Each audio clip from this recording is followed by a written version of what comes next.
Give me honest life lessons. Who's next? Here. All right, Morena everyone, and welcome to the Future Napier Committee.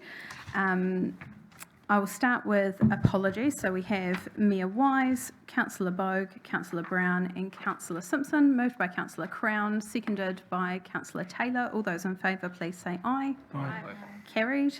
Any conflicts of interest to declare? None noted. We've no public forum today, no announcements by myself, and I'll ask if there are any minor matters that are not on the agenda wishing to be discussed. There being none, I'll pass over to Richard Minicott for announcements by management. Thank you, Madam Chair. Yeah, we have an announcement, or an update anyway, on the Matariki, which Julia is going to present to us. Welcome, Julia. Kia ora, councillors. I'd just like to update you on how we're celebrating Matariki next week in Napier. We have a number of initiatives across the city. We have a light show over the course of 4 nights from Wednesday to Saturday.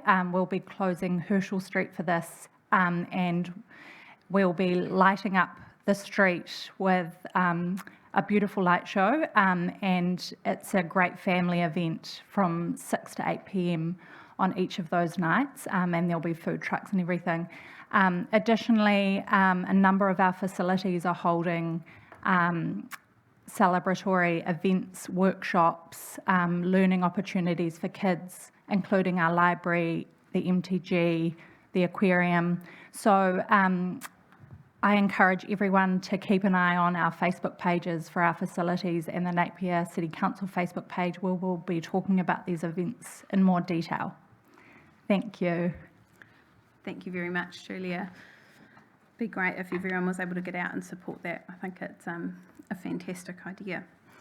Right, so we will move on to confirmation of the minutes. So can I have a mover that the minutes of the Future Napier Committee held Thursday the 5th of May be taken as true and correct record? Moved by Councillor Mawson, seconded Councillor Crystal. No discussion. All those in favour, please say aye. Aye. Carried. Right, councillors will note we have a significant paper as item 1 on our agenda. We have a number of invited guests and special parties here to hear that. We have just had notice that we're waiting on one other member, so I will rearrange our agenda slightly and we'll take item 2, and hopefully at that stage we'll be ready to move back to item 1. So I invite on screen Darren Gillis. Thank you for joining us, Darren, from your COVID hotspot, to introduce item 2 to us, the design brief and business case for the Station Street Community Facility. Morena, councillors, hopefully I don't have the same technical issues that I had last week. Hopefully everyone can hear me loud and clear. Excuse my croak a little bit. So thanks for letting me present this paper, which is on the design brief and business case, and also to go forward with the procurement for our concept design. So I'm looking for councillors to endorse both the design brief and the business case, and for allow us to go on and procure the concept design. Before I go on and talk a bit more to the paper, I want to thank again the advisory group who played a big role in the development of this work, and including our Deputy Mayor and Councillor Crystal and Councillor Wright, and also to many of our Manor Fenner partners as well. So thank you for your commitment and support in this piece of work. Before I go on to what our preferred option is, I want to briefly talk about the difference between a design brief and a business case, and the audiences for each of those documents. The design brief is basically an architect's recipe list of what needs to go into that building or buildings. And they are the people who will be using that piece of documentation to really firm up what a concept design will look like on that specific site.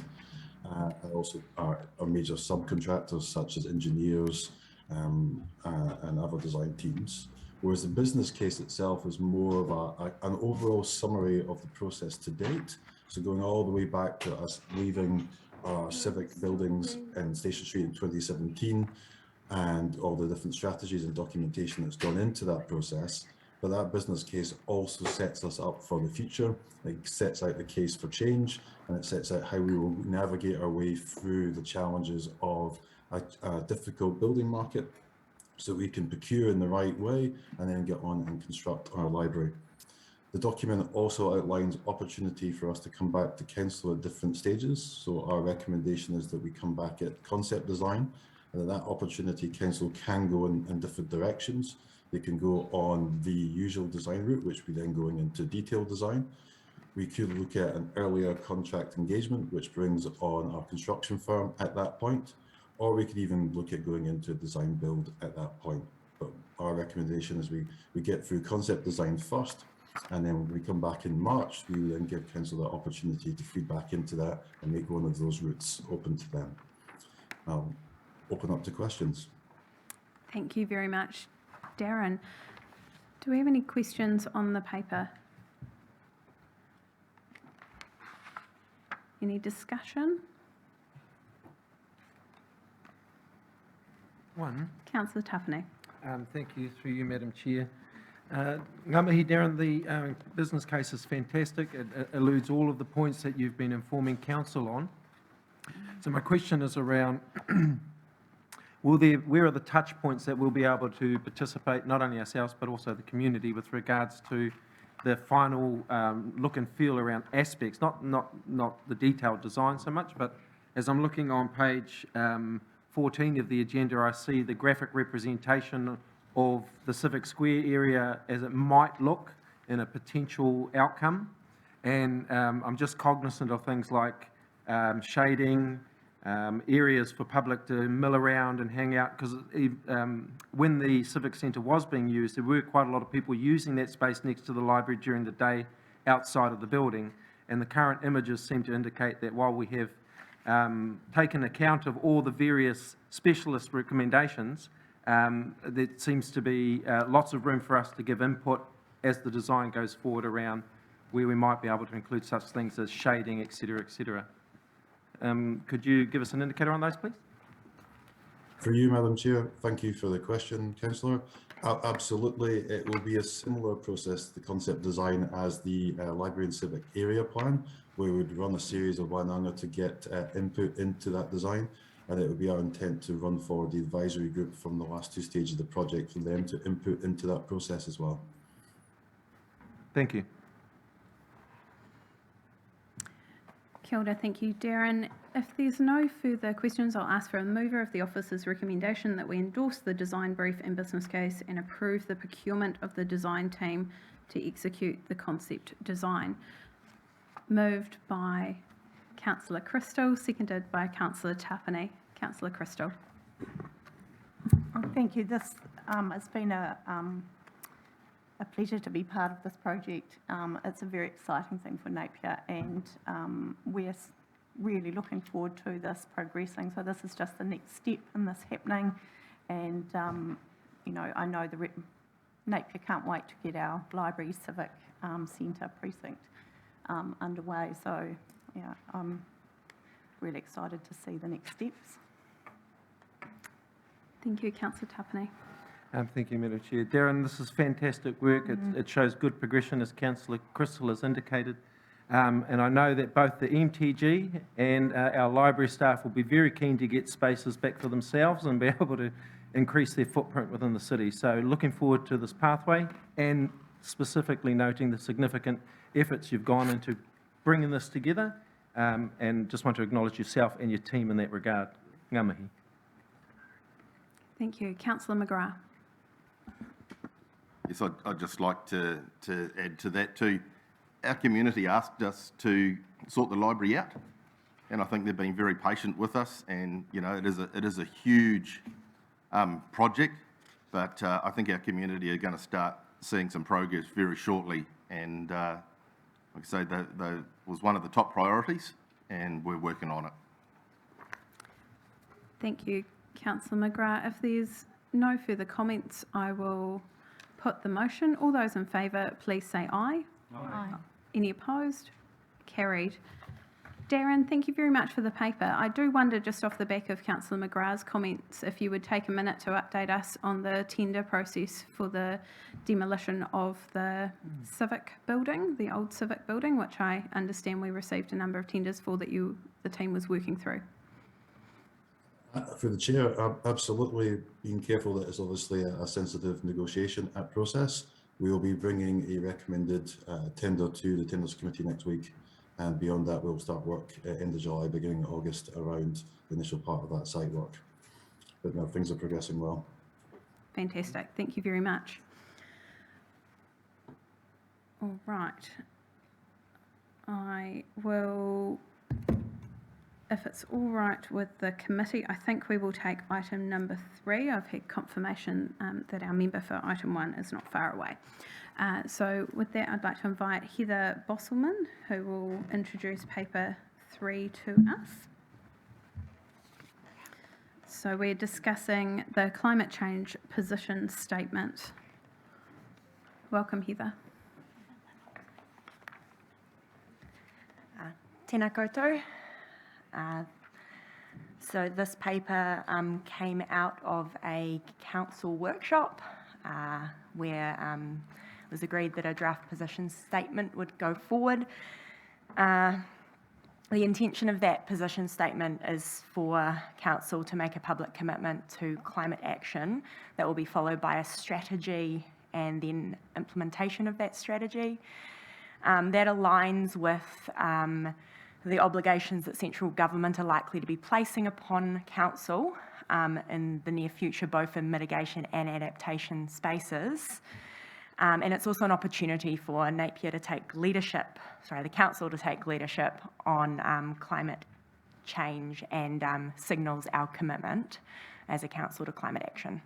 I'll take questions. Thank you very much, Heather. By proxy for Councillor Bogue, there was some email correspondence from her regarding the draft position statement and in particular objectives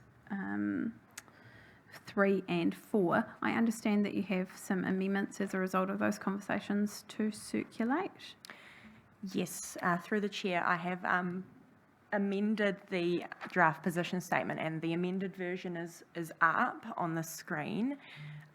So effectively what's happened is objective 3 has been split out into 2 objectives, separating out collaboration with the community and our partnership obligations under Te Tiriti, to highlight that obligation and to make sure that we're acknowledging that we have those obligations. Thank you for your work in doing that. And just from Councillor Bogue, a comment is that the new wording is a recommendation working in collaboration with Te Waka Rangapu, and it's important to mention our treaty partnerships and acknowledging the special status of tangata whenua, and as specified in our governance statement, which talks about that importance. So just placing that amendment on the table as well. So that would see objectives 1, 2 and 5 stay the same, 5 becoming 4 in the original and 3 and 4 being amended to what you see on screen here, splitting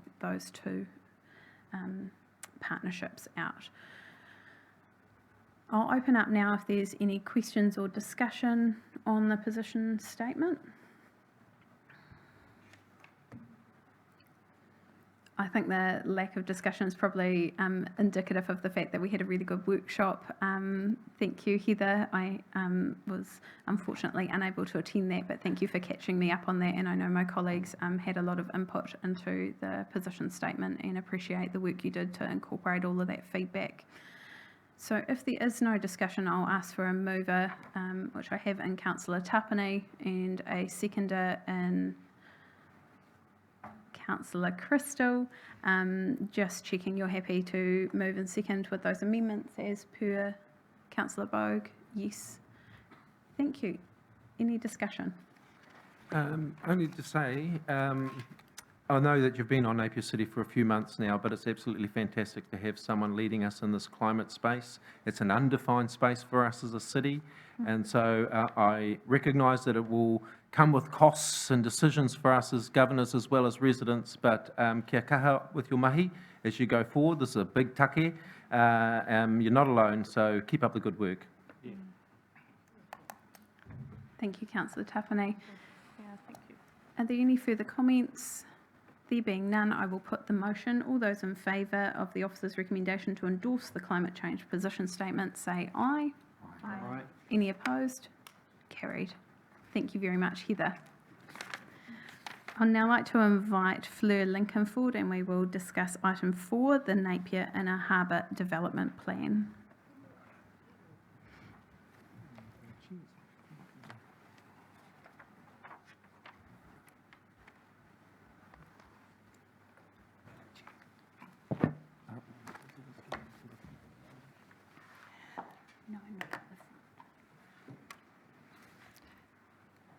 Tēnā koutou katoa, ko Fleur Lincoln tōku ingoa. I like to take my paper as read, but I have summarised it here today. And the purpose of this paper is to adopt the Napier Inner Harbour Development Plan and to note the work programme, funding opportunities and matters relating to the security of Te Mātou a Māui presented in both the paper and in a memo circulated to councillors on the 8th of June.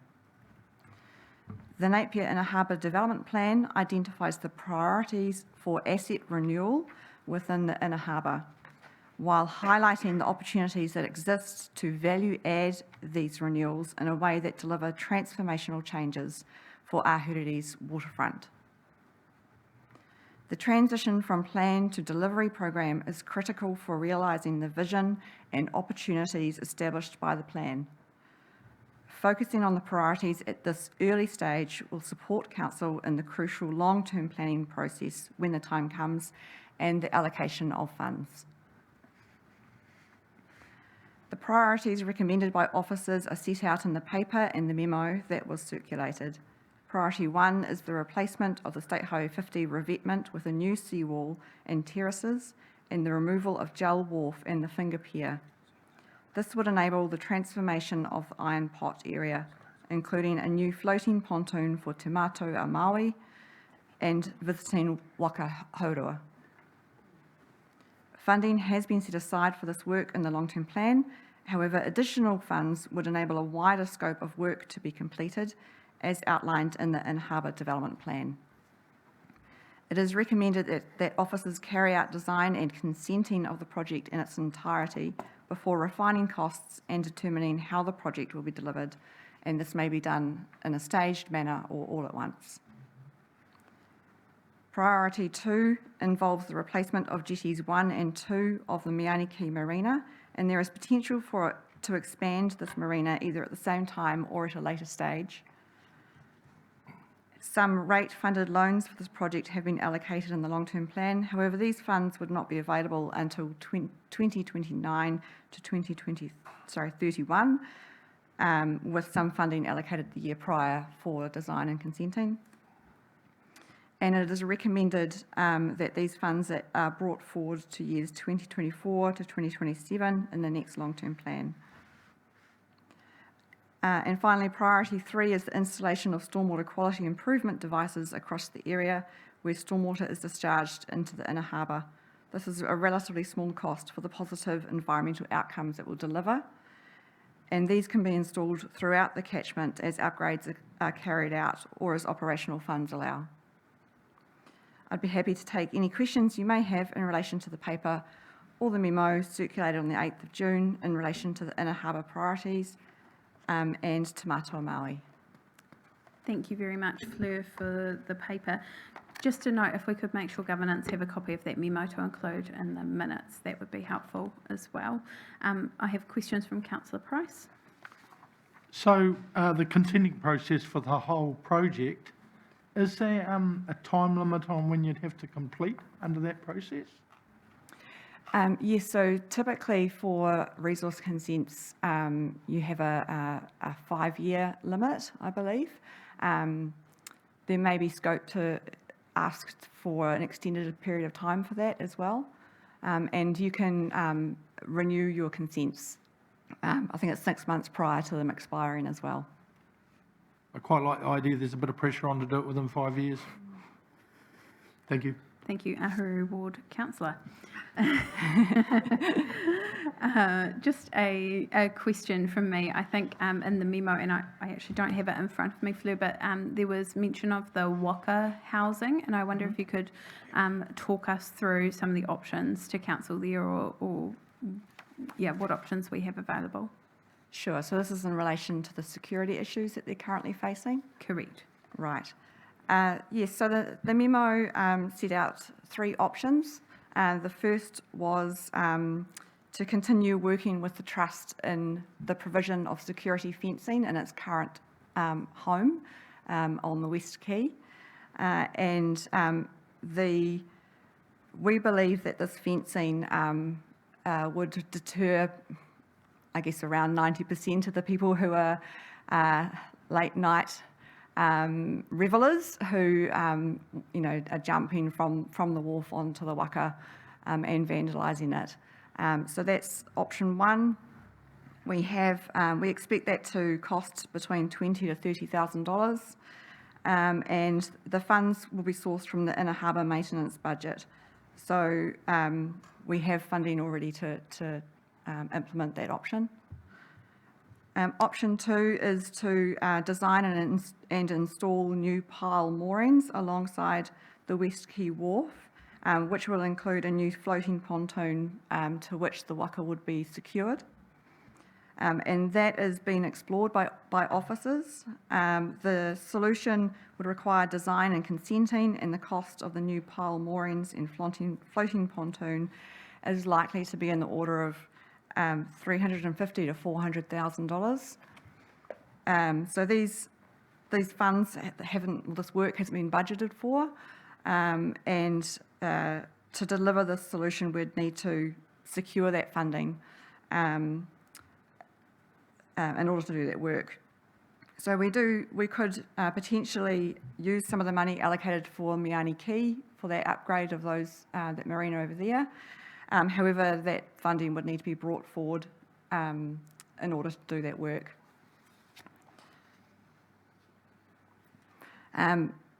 Officers believe that this option is not a preferred option, given the time and costs associated with doing it, the fact that the funding hasn't been allocated to do this work, and that we believe we really need to focus on delivering the permanent home for Te Matua Maui, which is looking to start pretty promptly and has money allocated to it.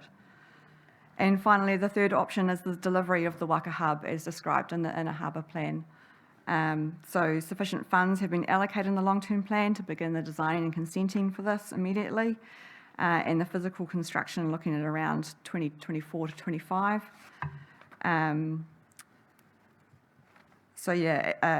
It's recommended that once design and consenting phase is complete, that further decisions are made on whether to seek additional funds to deliver the project in its entirety, as previously discussed. Thank you. And just to clarify the decision framework for this, are you looking for a recommendation out of that memo from committee?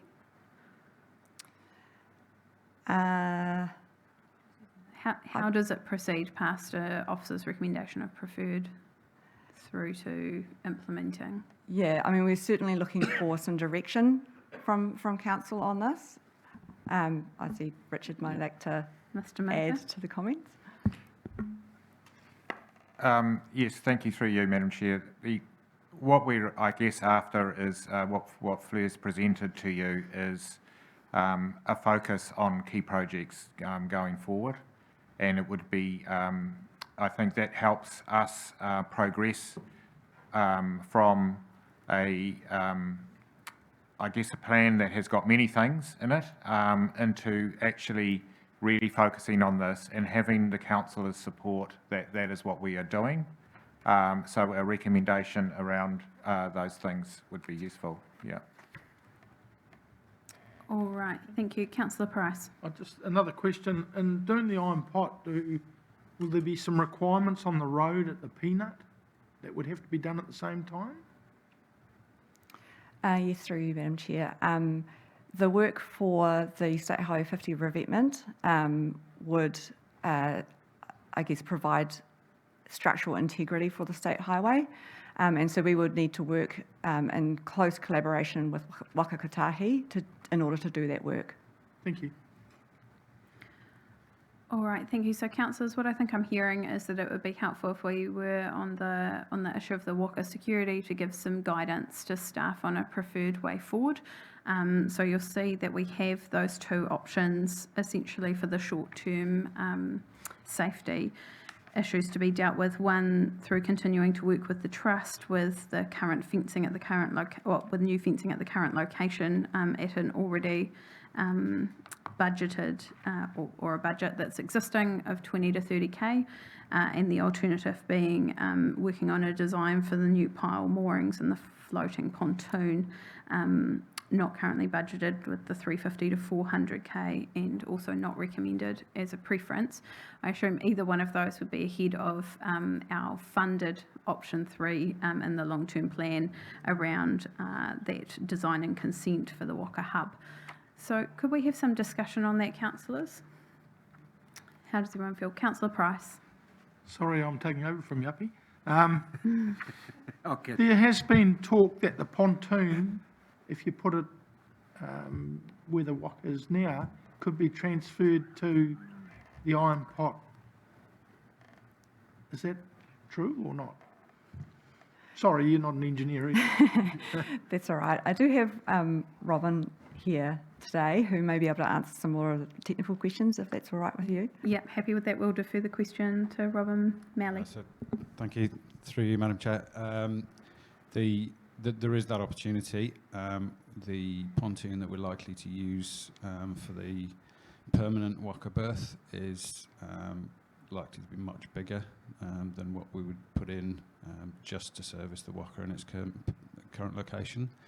The reason that Fleur said that we could potentially bring some funding forward is because it's likely to be of a similar sort of proportion and specification to what we will use at Miani Quay eventually. So yes, it could be reused, but not at the permanent Waka berth. Just to go back to the memo, if I may, we are going to put the fencing in regardless, because even if we go for option 2 or 3, the Waka will be exposed for the next either 18 months or 2.5, 3 years. So the fencing will go ahead to put that protection in place regardless. I guess what the memo would require is if you thought option 2 was the appropriate option, then we would need to seek funding for that. Okay, thank you. And just to clarify, that's a shared position across, say, engineering and city design around option 2 not being a preference? Yes, it is. It's just because we would be looking at probably 18 months at least to get the consenting and construction sorted. So it would be a solution for a very short period of time. Okay, thank you. Councillor Taylor. I would just remind councillors of our prosperous Napier meeting last week where we had a paper on unbudgeted items and the ongoing effect. And again, the option of the pontoon and piles, which would have to later be removed, I suppose, is an unbudgeted item. Thank you for that reminder. If there's any thoughts from other members, I'd encourage them now. Councillor Tapane. It's a question as well as an expression of support for the work that the staff are doing in this space. I know the reports we're receiving indicate they're doing everything within their scope of their powers to find a solution. Notwithstanding the 18 months for the resource consent or all the implications of fiscal impacts across other services of the city, I'm fully supportive of the staff finding any solution going forward that might work. And that includes perhaps forming a relationship with mana whenua around sourcing external funding to help in the short term. I don't know if that's been considered, but you were asking for comments and thoughts around the space, and so I'm just chucking that onto the table. Thank you, Councillor Tapane. In the absence of any further comments, could I propose that at committee, and this wouldn't be a decision of council, so it would go through Māori Committee and back through Council as well, that we endorse option 1, being the officer's recommendation from the circulated memo, and we could collect those words out of there to pop into our resolution, which would allow for us to continue to work with the Trust on fencing at the current location, and noting that the Waka Hub is funded in 24-25, so it would be a temporary solution as part of that body of work. Thoughts on that? Have general agreement. So with that, I would be happy to move the officer's recommendation with a new D that we, I'm not sure if you collected my words earlier, but endorse option 1 from the circulated memo in regards to fencing of the Waka, and the wording from your memo around continuing to work with the Trust. Do I have a seconder for that? Councillor Crown. It just seems very practical to me. It's funded, it provides a short-term solution, and we do have that. It's actually not a long-term, it's more a short to medium-term solution of the Waka Hub being worked on as well. So comments from me, Councillor Crown. Thank you, Madam Chair. Yeah, tautoko your kōrero there. I think the other thing is we know that when things are funded in long-term plans, that sometimes those things can be moved around or shifted out, etc. So I think that maintaining this as a priority as part of this project will be important, and making sure that we can stick to those timelines as they are intended, it will be very key to this. So thank you. Thank you very much, Councillor Crane. I do think that is a very good point that speaks to item B around the work programme and the funding for all of this body of work. So thank you for your work in that, Fleur. It was set out very clearly. Is there any further discussion? There being none, I will put... Oh, no. Yes, if I can, through Councillor you, Tufnell. Madam Chair, just to acknowledge the work to date again. Particularly from my perspective, that as a city we're going through a bit of a renaissance and reconnecting with a part of our history in this area that perhaps has been concealed or not readily available to all of our constituents. And this, while we are talking about infrastructure and considerable changes on our waterfront, it also provides a mechanism for us to engage with our history here in Napier, and I just want to point that out. There's some wonderful work in here. And I just want to acknowledge that this is just another chance for us as citizens to take ownership of our history, and particularly that history that relates to ahuriri. So ngā mihi. Thank you, Councillor Tapane. Councillor Price. I've just got one small comment in that I talk in favour of the motion. I'd hate to see timelines drop off, because as Fleur said, this fence caters for 90%. It's the other 10% that usually cause the problem. So thank you.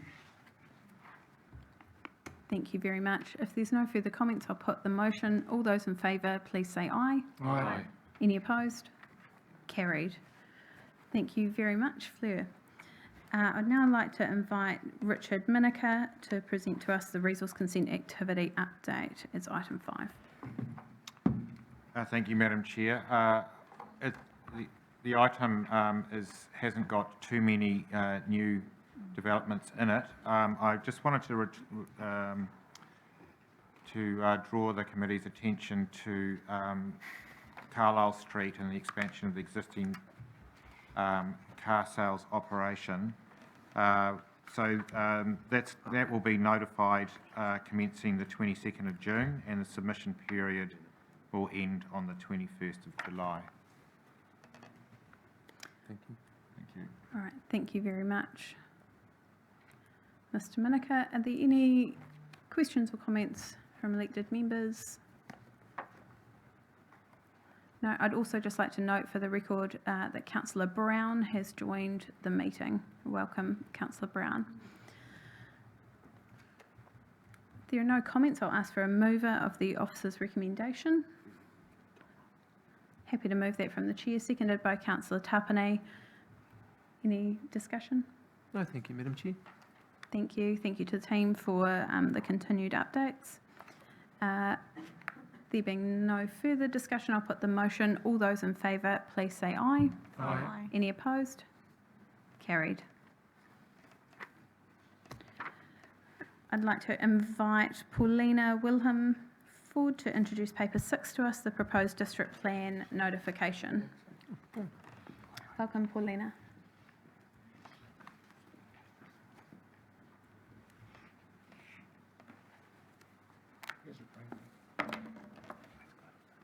Kia ora, good morning.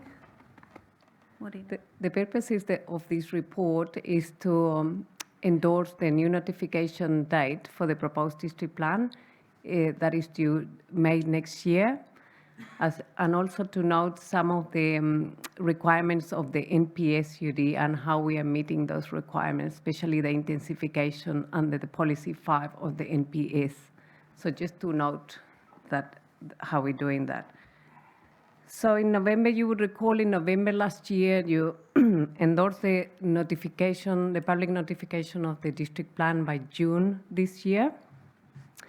And that was mainly for 2 reasons. One was to actually acknowledge the RMA reforms and the fast pace that this was going with the new Natural and Built Environments Act and the Spatial Planning Act looming in. They were due to be notified early this year, but they have been delayed by central government, and that has taken the urgency of the notification of the proposed district plan. We also have experienced delays in the further work that we're doing with the spatial picture to cater for future growth, which was the structure planning. Structure planning is a very important component of catering for future growth in Napier, as it identify all your infrastructure requirements, assess various constraints that we have in Napier, like natural hazards, resilience, a whole lot of different components. So structure planning is very important for any rezoning that we're planning to do in our district plan. So the good news is the structure planning work is progressing now on target. We are expecting a final report on structure planning by November this year that would cater for intensification areas and also greenfield areas. We're assessing greenfield areas. And that the outcomes of that work will inform any potential rezonings in the district plan next year. The other component of some of the delays has been Mana Whenua engagement, specifically with Mana Huriri. We're trying to progress sites of significance to Maori. And with the new board being established, they have required more time to be able to give a really good consideration on this topic. So the notification in May next year would be able to give us enough time to include that in the proposed district plan. In terms of how we're meeting the requirements of the NPS, the policy 5 for intensification, the proposed district plan is definitely going to meet all the requirements of intensification, because that's really the work of the spatial picture. But given that we have had delays with the notification of the proposed district plan, we had to look into the operative plan, because this requirement of the NPS is due by August this year. So we have looked into the operative plan, and now we satisfy that the current operative plan has enough provisions to cater for intensification and then the NPS, so we actually are meeting our requirements. This is given that all residential areas in Napier do not have a minimum lot requirement, so actually the potential for intensification within the city, within our residential areas, is already huge. The main constraint are obviously infrastructure, but the plan allow for that intensification. Also, we have many zones in our district plan, like Marine Parade character area and medium density zone areas, where we already allowing for heights that are catered for up to 3-story buildings. We don't have any minimum car park requirements in the CBD, and we encourage also residential development within our city center zone. We have also implemented a financial contribution policy that supports multi-unit developments, and we reduce the financial contribution for that kind of development. And we have the housing assessment capacity report has indicated that Napier has enough capacity to cater for the immediate, medium, and future terms. In the long term, Napier has enough capacity according to the current rules. So overall, I think that we are in a good position to meet the requirement by August, but nevertheless, the proposed strategic plan will go beyond that and introduce new intensification areas. Thank you very much, Paulina, and for the report. I think it makes a lot of sense what you're proposing, and you've thought out that timeframe well to align it with all of those other balls in the air that I know you're juggling with making this happen. So thank you very much for the report. If there's any questions, Councillor Price? Just when you talk about no parking requirements in the inner city, what about Ahuriri? Does that come within it? Oh, Richard, through you, Ma. There are no parking requirements full stop anymore, so that's across the country, which is quite an interesting proposition actually, but anyway, so that has been removed actually from the operative district plan as well as the future one. Thank you. Yeah, that is a requirement of the national policy statement. Thank you. All right. Is that a question? Just, Councillor McGrath. just a confirmation about the car parks. Is that just based around residential or commercial as well? Commercial, residential, industrial, everything. They've taken car parking requirements out in a drive to increase other forms of transport. Thank you, Councillor McGrath. That's good clarification for some of the criticism I know Council gets with new builds around parking facilities. Could I ask for a mover of the officer's recommendation to note the new date and endorse the public notification date in May, and note the update on how we are implementing the MPS? Had a mover and Councillor Tapane, seconder Councillor Wright. Any comments? Only that, again, this is just another example of where the staff have been working consistently and persistently over a long period of time. Well done. Thank you. Thank you, Councillor Tapane. Any comments from yourself, Councillor Wright? There being no further discussion, I will put the item. All those in favour, please say aye. Aye. Aye. Any opposed? Carried. Thank you very much, Paulina.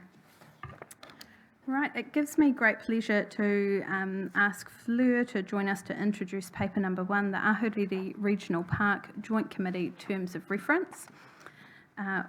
While Fleur is coming up, I'll take the opportunity to introduce what I think is a really significant paper for Council and for this committee to consider.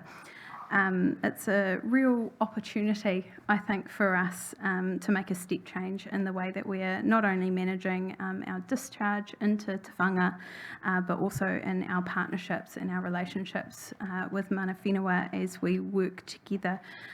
It's kind of transformational, I think, and my hope is it will lead the way in how we work together in the future. I'd also like to take the opportunity to acknowledge some of the really important people who are joining us on this journey from our partnering organisations who are here today. So I'd like to mihi to Tanya Eden, the Chair of Mana Ahuriri Trust. Thank you for joining us. I'd also like to welcome Alana Hika, who is one of the Mana Ahuriri board members and has been appointed to this co-governance entity, should it be established, or recommended for establishment today. I have apologies from Chad Tareha, and big mihi to him for the work that he did in the working group early days on this project. I'd also like to welcome Hinawai Ormsby, who has been working very collaboratively from the Hawke's Bay Regional Council on this draft terms of reference that you have in front of you today. Also like to welcome Chris Dolly from the Hawke's Bay Regional Council. I also have Marie Brown here today. Welcome, Marie, from the Mana Ahuriri Board and as one of our appointees to this co-governance body. I have apologies from Martin Williams, who is a member of Regional Council, but has worked very closely on the working group that brought this to our respective long-term plans. I'd like to welcome Neil Curtin welcome Neil. Neil was also a member of the Working Party and one of the appointees to this co-governance group, recommended when this goes through to the Regional Council. And welcome to Pere Munro from Regional Council as well. I also have Debbie Monaghan here from Biodiversity, Hawke's Bay. And I'd just like to say it warms my heart that you are all here to support this kaupapa. So thank you very much. In terms of the presentation of this report, I'll shortly pass over to Fleur, who will lead us through how the terms of reference have been developed. And as it is, I think, quite groundbreaking for us, Councillor Price and I and Councillor Brown, as the recommended appointees to this, would like to lead us all in a waiata of Ane Rā at the end of this paper, and would just like to say that that was written by Piri Prentice, and it's a waiata that you'll see the words for in the meaning, and it's around Here's Our Heart, and it's all about working together. And I think Piri has been a crusader for Te Whanga for many decades, and so it will be very appropriate that we honour him in that way. So without further ado, I'll pass on to Fleur. Welcome, Fleur. Thank you for introducing this paper. Tēnā koutou katoa, ko Fleur Lincoln tōku ingoa. Firstly, I also wish to mihi to our partners from both Mana Ahuriri Trust and the Hawke's Bay Regional Council who are here in support today. I personally value the support you have given me in this early stage of the project, and I very much look forward to our continued working relationship. The purpose of this paper is to approve the establishment of the Ahuriri Regional Park Joint Committee with the Hawke's Bay Regional Council and Mana Ahuriri Trust in accordance with Clause 31B of the Local Government Act. The paper also seeks the approval in principle of the terms of reference for this joint committee and the nomination of Deputy Mayor Annette Brosnan and Councillor Keith Price as Napier City Council's two joint committee members. The paper nominates Councillor Hayley Brown as the alternate for this joint committee. It is noted that the Hawke's Bay Regional Council will be taking a similar paper to their Environment and Integrated Catchment Committee on the 6th of July and to their full council meeting on the 27th of July.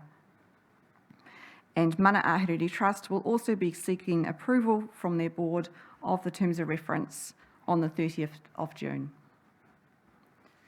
You will recall that at the future Napier Committee meeting on the 11th of November 2021, Council endorsed that a future park at Lagoon Farm be a platform for climate resilience and city sustainability, delivering flood mitigation, stormwater quality, biodiversity and estuarine restoration. Council also endorsed at this meeting the appointment of a project manager to lead the master planning process. This will be one of the first responsibilities of the joint committee. And finally, Council sought officers explore options for project governance structures and that these be brought back to Council in 2022. This paper proposes a joint committee consisting of 2 members each from Napier City Council and Hawke's Bay Regional Council and 4 members from Mana Ahuriri Trust. 1 alternate from each partner is also proposed. This makeup presents an equal partnership between local government and Mana Ahuriri Trust. When considering the most appropriate governance model for this project, the joint committee model offers a number of benefits, and these are noted in the paper. The terms of reference defines the roles and responsibilities of each partner and the parameters within which the joint committee will operate. It also provides for administrative matters such as how meetings will be run, voting, administrative support, reporting, etc. The nomination of Deputy Mayor Annette Brosnan and Councillor Price as members to the joint committee and Councillor Brown as the alternate member will provide continuity between the working party and the project moving forward. Deputy Mayor Brosnan currently co-chairs the working party, and both Councillors Price and Brown have been integral members of the working party. A copy of the Ahuriri Regional Park Joint Committee Terms of Reference is attached to this paper. along with the Hawke's Bay Regional Council policy for a reimbursement for project meetings and travel. And I'd be happy to take any questions that you may have on any of the matters put forward to you today. Thank you. Thank you very much, Fleur. And before I move on to questions, I would also just like to pay tribute to Mayor Wise, who has been a big supporter of the terms of reference to date, and she particularly gives her apologies for missing this item as she's in Wellington, but is much looking forward to it coming through to full council, her council meeting as well, which I omitted in the beginning. So on that note, I'd like to open it up if there are any questions on the terms of reference or any general discussion.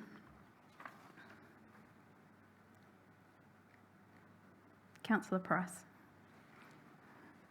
I'd just like to say, from my point of view, it's a privilege to be involved in this. And what was really good about it for me is that at one of the workshops, we had a pretty honest discussion. Very honest, I'd say, actually. And it was good. And it bonded us, I think, because we got everything on the table and time to move on. So that was really pleasing for me as part of becoming this group. Thank you. Thank you, Keith. And yeah, just a comment from myself, being involved in the working group, I'd just like to thank councillors for, I think, the step of faith you took in putting some money aside for this project in the LTP without it having a master plan, without it having a firm vision, and without it having a governance structure. And I think hopefully in what we're presenting to you today, that satisfies all of those questions around how interested, affected parties, community groups, lobby groups, neighbouring organisations, neighbours to this very special and important place in our city will have a place in the development of the master plan, and that you we're asking that you will trust us to lead you through that and bring recommendations back to you for how we can deliver this park.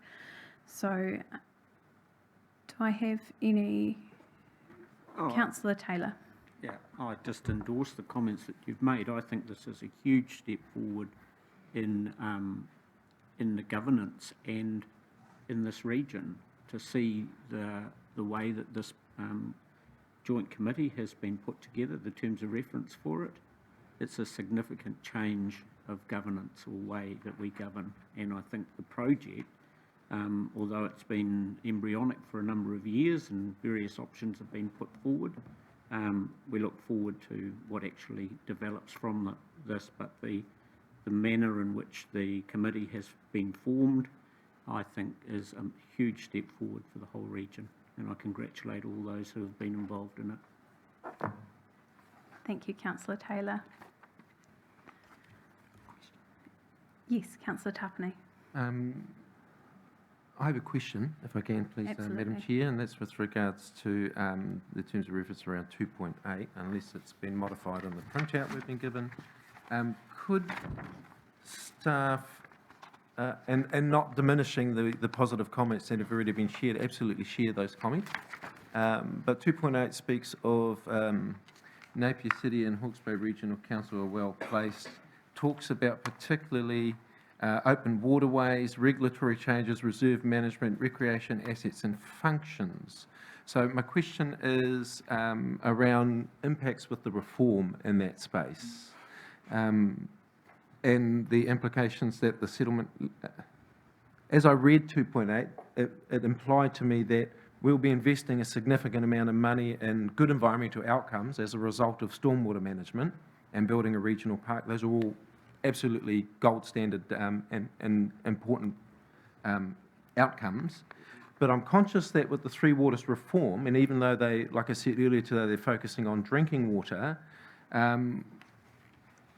what's our current position of mitigation around when the Three Waters reforms gets to Three Waters? Have we got some measure of protection for, one, the long fought history that's in this paper that Mana Ahuriri and the descendants of Ahuriri have been through since 1840, really.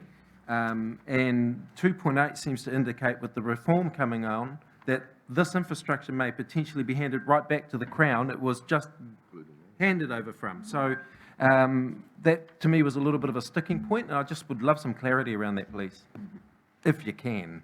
Sure. Through you, Madam Chair. We did seek some legal advice last year in relation to this, and obviously that was quite early in the reform understanding of what this reform might look like. So as we gain more understanding about, the future shape of Three Waters and what their responsibilities will be and how we local authorities work alongside that new entity, we will continue to seek legal advice. We're very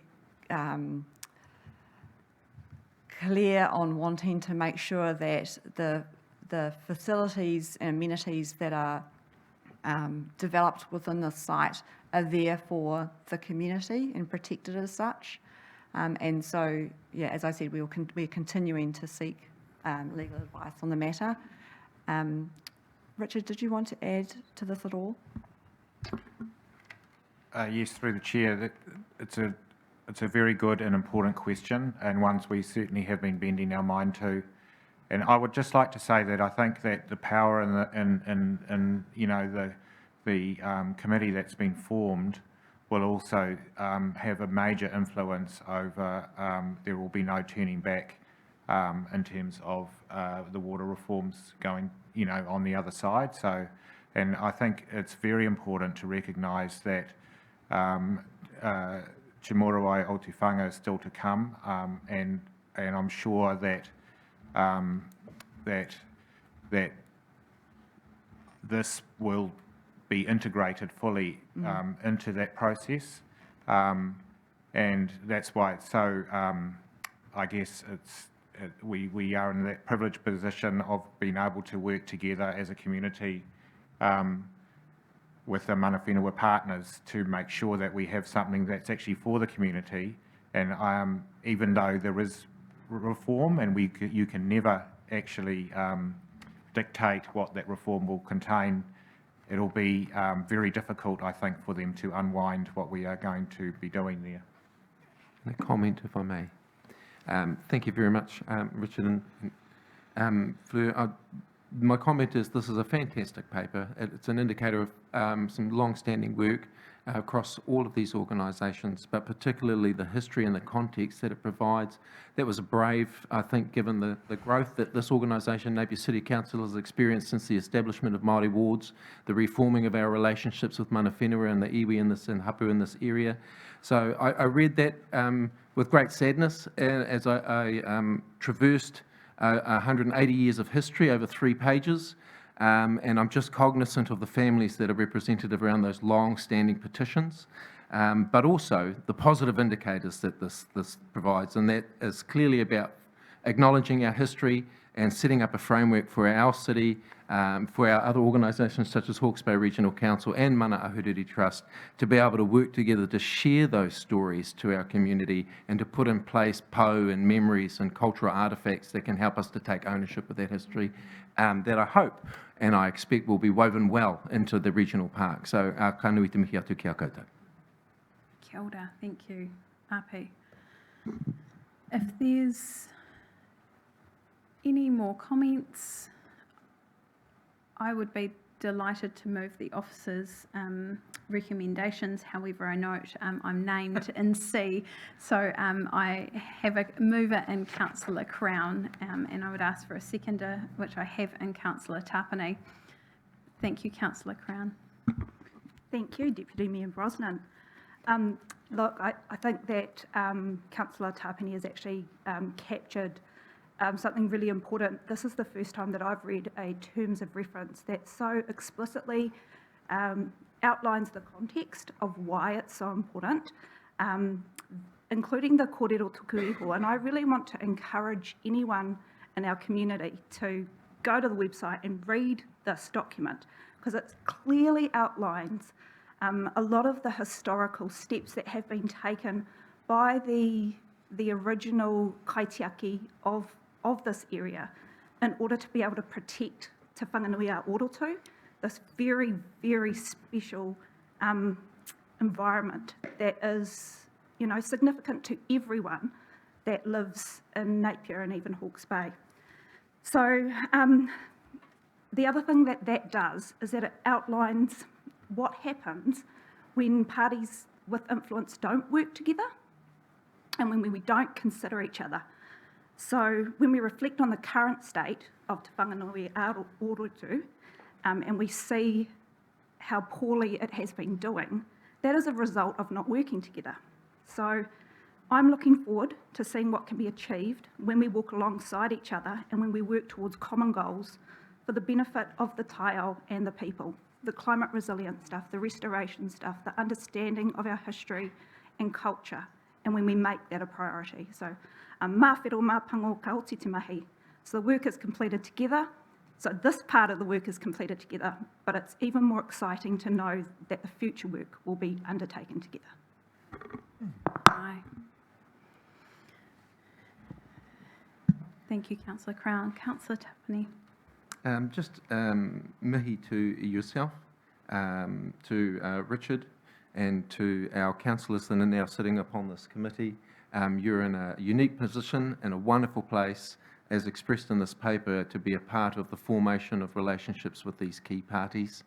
And by extension, this does provide an expression for Napier City to increase its climate change mitigation factors, such as the building of the regional park and the installation of green areas and stormwater control, et cetera, but also some of the parties that are yet to be named in this relationship, and that's around the other contributors to the estuary, such as the Hastings District Council, the Ahuriri Protection Society, Department of Conservation. And so those partners are also been participating with Te Komiti o Te Whanga, but I know that they're equally interested in watching this work develop, particularly as it represents opportunities for us to not only deal with our stormwater from an infrastructure point of view, but also to be proactive around building new habitats and encouraging species regeneration and habitats for them, especially our godwit, our kuwaka, as it travels around the whole world. So kanui te mihi to everyone in the work expressed here, and I look forward to seeing the likes of our other community partners jumping on board the team and working in tune. Kia ora. Kia ora. If there's no further comments, it's been a great pleasure to... Oh, sorry, Hayley, I don't have you on screen, but please... Hi, there you are. Apologies. Hi. Just a quick one from me to say a big mahi to Tanya Eden, who put together the history that goes into this document. As has been mentioned a number of times, it's really worthwhile and really important that it's included in there. And just to say, it's been an honour through this process, and really excited to be nominated. So thank you. Thank you, Hayley. And I know Tanya is extremely humble and would like to, probably to point out that she's also provided some references for some other whānau who have helped put that history together. So thank you, Tanya, for all of your work on that. Without further ado, I will put the motion. All those in favour, please say aye. Aye. Aye. Any opposed? Carried unanimously. Thank you, team. Oh, I know that. Do you have the word for that, please, John? Aneira matua oha Aneira matsunako Hiri mai Taka mai kiamato